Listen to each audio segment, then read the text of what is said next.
Fala, prevencionista, tudo bem? Vamos comentar um pouquinho hoje sobre a questão da CIPA, né? Hoje de manhã eu recebi uns áudios de um colega que estava muito triste, porque ele é colega de um cipeiro, né? Um cipeiro de colega de empresa dele. E aí o seguinte, esse cipeiro era um indicado pelo empregador, né? Um designado pelo empregador. E a CIPA tinha também os seus eleitos. Pois bem, esse cipeiro foi bater de frente com o empregador e o empregador simplesmente o demitiu. E aí o camarada veio entrar em contato comigo todo triste. Ah, mas foi uma injustiça. Como é que pode? A empresa demitiu meu colega porque ele bateu de frente, só porque ele não tem estabilidade. Lá, lá, lá, lá. O que a gente pode fazer judicialmente quanto a isso? Falei, não pode fazer nada.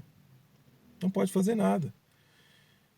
E o pior, né, o empregador está no direito dele de demitir qualquer pessoa dentro da empresa. Só não aqueles que têm direito à garantia de emprego, conhecida como estabilidade. Eu até falei para esse colega que o grande erro foi que o próprio colega dele não entendeu bem o papel dele dentro da empresa. O papel do cipeiro não deve ser ficar batendo de frente com o empregador pessoalmente. É para isso que existe a comissão. A própria NR5, ela não estimula o trabalhador, não estimula o cipeiro a bater de frente com o empregador sozinho. A própria NR5 diz que as ações da CIPA, né, serão feitas através de reunião. Né? Haverá reuniões mensais.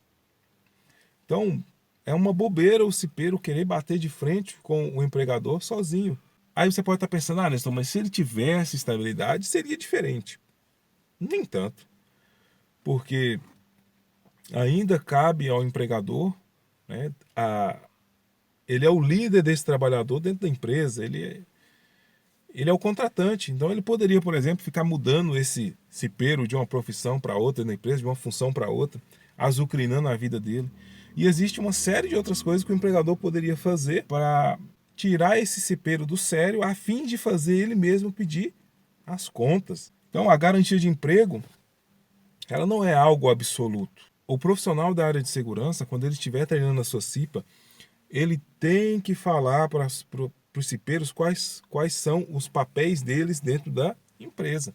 E foi uma das coisas que eu falei para o colega. Eu falei, sua CIPA provavelmente foi mal treinada.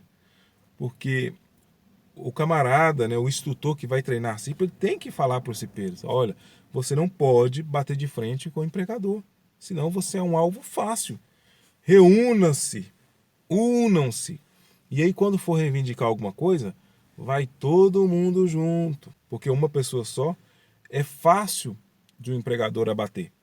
Mas se tiver lá 4, 5, 6 pessoas falando sobre o mesmo assunto, o empregador vai pensar duas vezes. E ele até vai ver mais sentido naquilo, né? Você tem uma coisa que só um trabalhador reclama dentro da empresa. Tem um peso. Mas se 4 trabalhadores reclamarem da mesma coisa, e se 5 trabalhadores reclamarem da mesma coisa?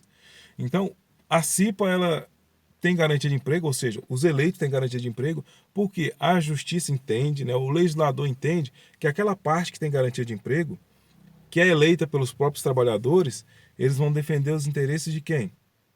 Dos trabalhadores. Por outro lado, você tem os cipeiros que são indicados pelo empregador. A ideia é que esses cipeiros indicados pelo empregador defendam os interesses de quem? Do empregador. Então, nesse formato, há um balanço.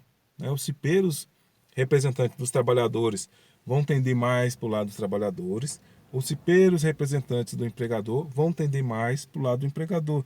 É claro que a gente sabe, nem tudo é tão bonitinho assim. Na teoria é muito bom, né? Mas na prática é um pouco mais difícil de fazer acontecer. Então, pode acontecer, como nesse caso aconteceu, de um indicado pelo empregador se virar contra o empregador, né, e acabar se tornando um alvo dentro da empresa. É como eu falei para ele, é lamentável, mas o empregador está nos seus direitos. Ele tem o direito de mandar quem ele quiser embora, a não ser aqueles trabalhadores que têm garantia de emprego. E o membro de CIPA, infelizmente, não fez bem o seu dever de casa. Ele tinha que saber a forma correta de atuar dentro da empresa. E a forma correta de atuar não é ficar batendo de frente com o dono da empresa. A forma correta é buscar a união, é buscar uma sintonia com os demais membros de CIPA para que as sugestões, para que as reivindicações da CIPA tenham realmente mais peso dentro da empresa.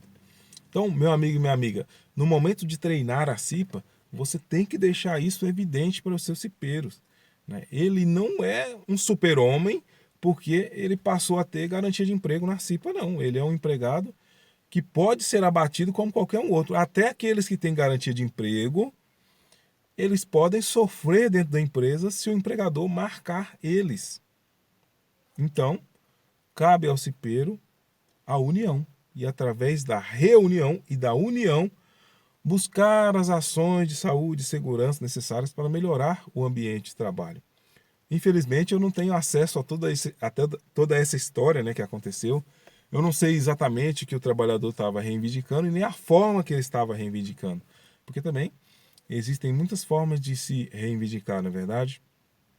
E, infelizmente, acontece mesmo. Quando algumas pessoas são eleitas, elas mudam drasticamente dentro da empresa, né? Ao passo que outras não. Então e é natural, né? Cada ser humano age de uma forma diferente, né? Uns dos outros. Mas o fato que eu diria para você, né, que eu quero fazer você pensar instrua bem, né? Instrua bem os seus cipeiros, para que eles não caiam na besteira de se achar super-homens dentro da empresa. Eles têm o poder? Sim, mas eles têm o poder enquanto CIPA, enquanto instituição, e não se for brigar individualmente com o empregador. Se for brigar individualmente, tende a não dar certo. Beleza? Espero que você tenha gostado do vídeo de hoje. A gente se vê. Falou!